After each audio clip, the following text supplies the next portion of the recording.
شفع الدجى بجماله حسنت جميع خصاله صلوا عليه وآله।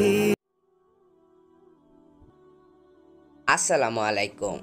এই কবিতাংশটি হলো কবি শেখ সাদি রহমতুল্লাহ আলাইহি এর একটি কবিতা। আমরা এই 4 লাইনের অর্থ, ব্যাখ্যা, বিশ্লেষণ জানি না বলেই ফিতনা সৃষ্টি করছি। আজকের ভিডিওতে আমি এই কবিতাংশ এর ব্যাখ্যা বিশ্লেষণ করার চেষ্টা করব। চলুন তাহলে শুরু করা যাক। বালাগাল উলা বি কামালিহি, পূর্ণতায় তিনি সুউচ্চ শিখরে পৌঁছেছেন। কাশাফাদুজা বি জামালিহি, বিদূরিত হয়েছে সকল অন্ধকার তার সৌন্দর্যের ছটায়।